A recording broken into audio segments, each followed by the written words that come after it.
Okay, അപ്പോൾ നമ്മൾ നേരെ പള്ളാത്തുരുത്തി കന്നിട്ട ബോട്ടിയിട്ടിലേക്ക് ഇറങ്ങുകയാണ്. വന്നാട്ടെ, പിടിക്കണോ? പിടിച്ചിറങ്ങിക്കോ, ഒരു കൈ തന്ന് സഹായിക്കാം. വന്നാട്ടെ. ഓക്കെ ഓക്കെ, താങ്ക് യു ജേഷേ. ഓക്കെ, അപ്പോൾ നമ്മൾ നേരെ പള്ളാത്തുരുത്തി ബോട്ട് ക്ലബിലേക്ക് എത്തി. ഹായ്,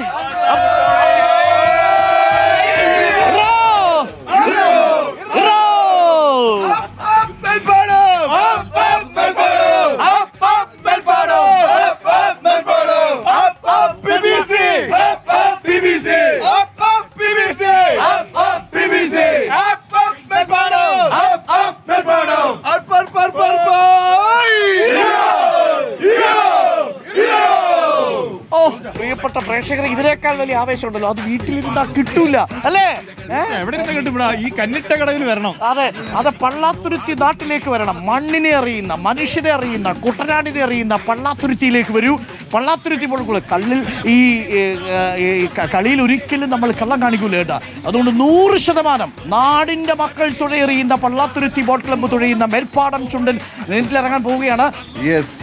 ഞങ്ങള് റിപ്പോർട്ടർ ചാനലിലെയും മിസ്റ്റർ അരുൺ കുമാറിനെയും ടീമിനെയും പള്ളാത്തുരുത്തിയുടെ കന്നിട്ട ചീട്ടിലേക്ക് ആർദ്രമായി സ്വാഗതം ചെയ്യുന്നു.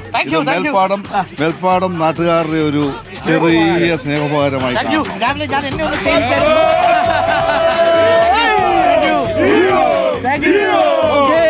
അപ്പൊ നമ്മൾ തുടങ്ങുകയാണ്.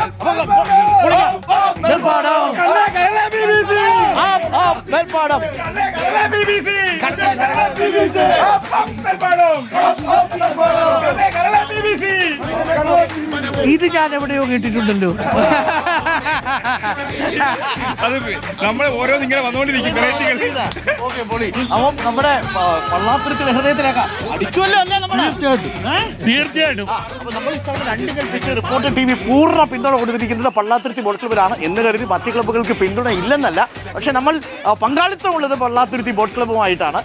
എന്നാൽ ഇവിടെ കൈനകരിയിലെ UBC ഉണ്ട്. ഇവരൊക്കെ വളരെ സ്ട്രോങ് ആയിട്ടുള്ള ടീമുകളാണ്, നല്ല ടീമുകളുമാണ്, നല്ല തുഴച്ചിലുകാരുമാണ് എന്ന കാര്യത്തിൽ സംശയമില്ല. 21 ടീമുകൾ പങ്കെടുക്കുന്നുണ്ട് ചുണ്ടൻ ഇല്ലത്തിൽ മാത്രമായിട്ട്. മൊത്തം 75 വള്ളങ്ങളാണ് പങ്കെടുക്കുന്നത്. കാഴ്ചകളൊക്കെ കാണാം. നോക്കൂ, ഇവിടെ കാണുന്ന കാഴ്ചകളൊക്കെ കാണാൻ. രഞ്ജിത്തെ വന്നാട്ടെ, എന്റെ വാർത്താ സംഘത്തെ നഷ്ടപ്പെട്ടു.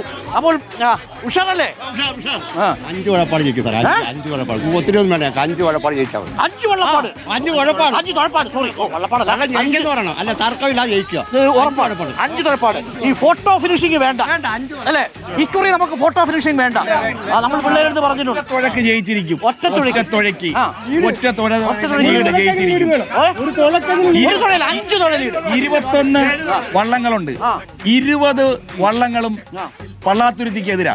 ആ നാട്ടുകാരും മേൽപ്പാടംകാരും പള്ളാത്തുരുത്തുകാരും പള്ളാത്തുരുത്തെ സ്നേഹിക്കുന്ന ആൾക്കാരും മാത്രമാണ് പള്ളാത്തുരുത്തിന്റെ കൂടെ. ഞാൻ ഒരു സംശയം ചോദിക്കും, ഇപ്പൊ ഇത് പള്ളാത്തുരുത്തിയാ? മേൽപ്പാടം എന്ന് പറയുന്ന ഭാഗം എവിടെ വരുന്നത്? സ്ഥലം വിയ്യപുരം പഞ്ചായത്തിലാണ്. അപ്പൊ പള്ളാത്തുരുത്തിയും മേൽപ്പാടവും കൈകോർക്കുകയാണ് അല്ലേ? 2 നാടുകൾ തമ്മിൽ കൈകോർക്കുകയാണ്.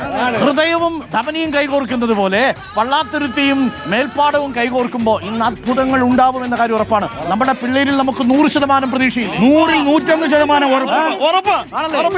പുറത്തുനിന്ന് ഇറക്കുമതിക്കാരെ ഇറക്കിയാലും പ്രൊഫഷണലുകാരെ ഇറക്കിയാലും നമ്മുടെ നാട്ടിലെ നമ്മുടെ മണ്ണിനെ അറിയുന്ന നമ്മുടെ കർഷകരുടെ മക്കൾ തുഴയെറിഞ്ഞ് മുന്നോട്ട് പോകില്ലേ? തീർച്ചയായിട്ടും പോകും. നമുക്ക് പ്രൊഫഷണൽ ടീമിന്റെ ആവശ്യമില്ല. ഇത്തവണ ഞങ്ങള് നാട്ടുകാരെ വെച്ചുകൊണ്ട് മാത്രം, കേരളീയരെ മാത്രം വെച്ചുകൊണ്ടാണ് തുഴയുന്നത്. കപ്പടിച്ചിരിക്കും. അതിനാൽ പള്ളാത്തുരുത്തിയിൽ ഇന്ന് വൈകുന്നേരം 5 മണിക്ക് ഈ കാനട്ട ഏരിയയിൽ നെഹ്റു ട്രോഫി ഞങ്ങൾ കൊണ്ടുവന്നിരിക്കും. പള്ളാത്തുരുത്തി ബോട്ട് ക്ലബ്ബാണ് തുഴയുന്നതെങ്കിൽ 5 വർഷമായി തുടർച്ചയായിട്ട് നമ്മൾ കപ്പടിക്കുന്നുണ്ട്. ഇവിടെ മേൽപ്പാടം ചുണ്ടനെ ഇത്തവണ പള്ളാത്തുരുത്തി ബോട്ട് ക്ലബ്ബ് 45 ദിവസത്തെ പരിശീലനത്തിന് ഇറങ്ങുന്നുണ്ട്. കപ്പ് പള്ളാത്തുരുത്തി ബോട്ട് ക്ലബിന്. അപ്പോൾ നമ്മള് പോകുന്നു. അപ്പൊ പ്രിയപ്പെട്ട പ്രേക്ഷകരെ, നമ്മുടെ കഥ ഇവിടെ നമ്മൾ ശരത്ത് എത്തിയിട്ടുണ്ട്. നമ്മുടെ കഥാനായകൻ ശരത്തെ, ഉഷാറല്ലേ കാര്യങ്ങളൊക്കെ? ഇതൊക്കെ ശരത്ത് അറേഞ്ച് ചെയ്താണോ പള്ളാത്തുരുത്തിക്കാർ അറേഞ്ച് ചെയ്താണോ? നമ്മൾ ഇവരും കൂടി ചേർന്ന് അറേഞ്ച് ചെയ്യണം ആണല്ലേ? അപ്പോൾ പള്ളാത്തുരുത്തി ബോട്ട് ക്ലബിന്റെ നാടിന്റെ ഒരു ആവേശമായിട്ട് മാറിയിട്ടുണ്ട്. സാധാരണ നമ്മുടെയൊക്കെ നാട്ടിൽ അമ്പലങ്ങളിൽ ഉത്സവം നടക്കുന്നത് പോലെ ചില കല്യാണോത്സവങ്ങൾ നടക്കുന്നത് ഒരു നാടിന്റെ കല്യാണമായിട്ട് ഈ വള്ളംകളി മത്സരം മാറി.